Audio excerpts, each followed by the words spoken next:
Bismillah. Kemudian yang ketiga, khasaisu Isa alaihissalam, kehususan keistimewaan Nabi Isa dibanding makhluk lain. Satu, Allah menciptakan min ghairi abin. Apa artinya? Allah menciptakan Isa min ghairi abin, tanpa ayah, tanpa bapak. Maka disandarkan kepada ibunya Isa bin Maryam. Demikian pula anak zina, ya, bukan berarti Nabi Isa anak zina. Demikian pula anak zina yang bapaknya tidak resmi, bapaknya KW, tidak asli, itu disandarkan anak zina kepada ibunya. Dan putus 4 hal dengan bapak biologisnya.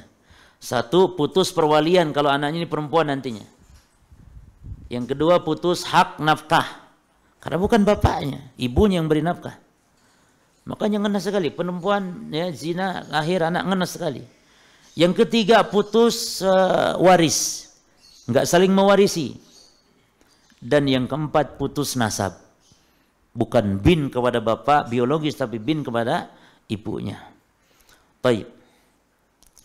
Adapun kalau pernikahannya sah jemaah. Misalnya wanita dengan laki-laki berzina, ya, lalu hamil, maka dinikahkan asal kepada bapak biologisnya atau kepada yang menzinahinya, maka pernikahannya sah. Adapun wanita hamil zina dinikahkan kepada laki-laki lain yang bukan menzinahinya, ini haram. Karena apa? Tidak boleh seorang menumpahkan air mani yang di bukan tanamannya sendiri. Jelas jemaah ya? Menumpahkan air mani di bukan tanamannya, nggak boleh. Maka kalau ada misalnya dewa penolong mau nolong nih wanita kasihan hamil nggak ada yang ngawinin, nah jangan sok jadi dewa penolong, haram kawin kecuali kepada yang menzinahinya. Ya, ada khilaf dalam masalah, namun itu pendapat yang kuat, yang roji. Termasuk kalau ada naudzubillah ya, ada seorang istri berzina dengan laki-laki lain, selingkuh sampai hamil, maka anaknya disandarkan kepada siapa ya kawan? Anaknya disandarkan kepada sahibul firash. Anak zina ini disandarkan kepada bapak yang memiliki ranjang kepada suami yang sah dari istri ini. Jelas jemaah? Jadi tidak ada disandarkan kepada lelaki yang menzinahinya. Kenapa? Karena dia yang berhak terhadap istri yang sah. Dia sahibul firash. Maka kata Nabi, al-walad ila sahibil firash.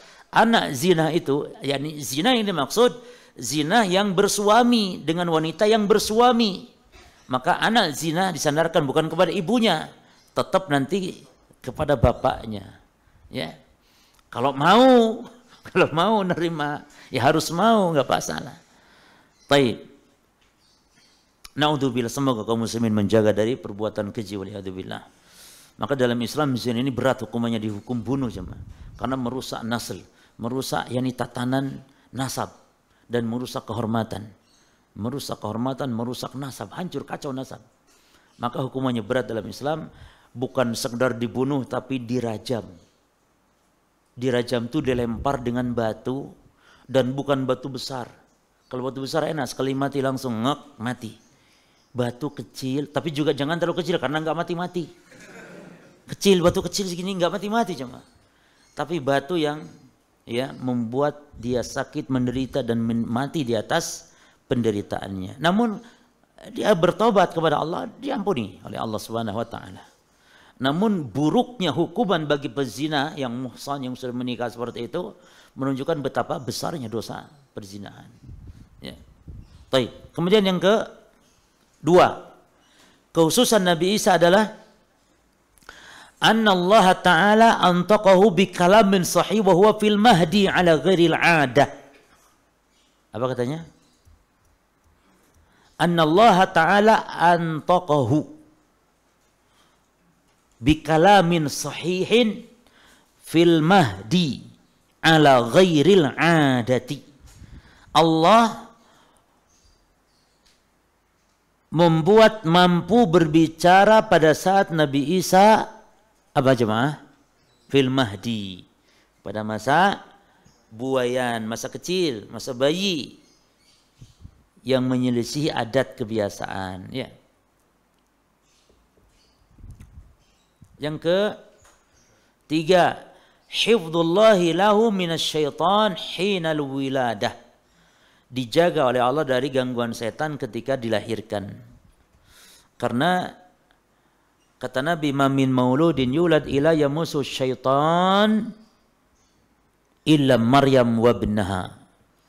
Tidak ada seorang pun yang dilahirkan, kata Nabi, kecuali pasti akan ditusuk, diganggu setan, kecuali 2 orang.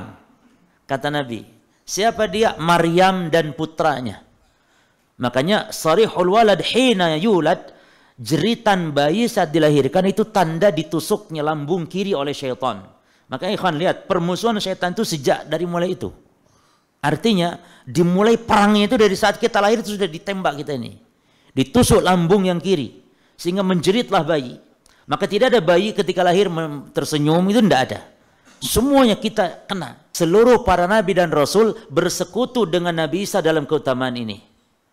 Artinya apa? Apa artinya? Seluruh para nabi dan rasul bersekutu dengan Nabi Isa dalam keutamaan ini. Yaitu apa? Semua nabi rasul lahir tidak diganggu. Wallahu alam, enggak ada dalil sahih atau yang sahih jelas enggak ada. Namun itu hanya qaul ulama. Namun yang jelas dalam hadis kecuali 2 orang saja. Ya, ini berkat doanya ibundanya Maryam. Ya, dia berdoa kepada Allah dan Allah berikan di surah Ali Imran. Inni u'idhuha bika wa dzurriyyataha minasyaitonir rajim. Aku berlindung kepadamu ya Allah untuknya dan untuknya, yakni untuk Maryam dan untuk anak keturunannya yaitu Isa dari gangguan setan yang terkutuk. Taib. Maka diijabah oleh Allah Subhanahu wa taala. Yang keempat, kekhususan Nabi Isa adalah ihya'ul mauta wa ibra'ul akma wal abras biidznillah.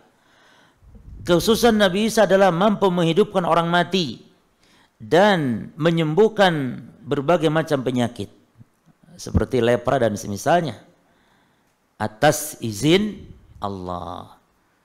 Maka jemaah jangan heran ya kalau ada dukun sakti. Itu semua atas izin siapa? Izin Allah. Ini dukun bisa, misalnya ya seperti pasukan Jum-Jum Marika itu dia kebal. Itu atas izin Allah dia bisa kebal. Tapi kemarin digebukin sama pencak silatnya Tulungagung babak belur jemaah. Mana dia kebalnya itu? Babak belur kemarin. Dan semua netizen tuh kayaknya puas gitu. Ana heran. Allah musta'an Jum-Jum Marika ini. Semoga Allah beri hidayah mereka ini. Enak nih. Gereja dijaga, pengajian dibubarkan. Coba apa enggak? Kewali ini.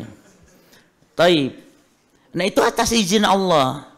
Sebagai bentuk ujian agar orang semakin sesat begitu tuh. Ujian. Dukun sakti itu betul dari atas izin Allah.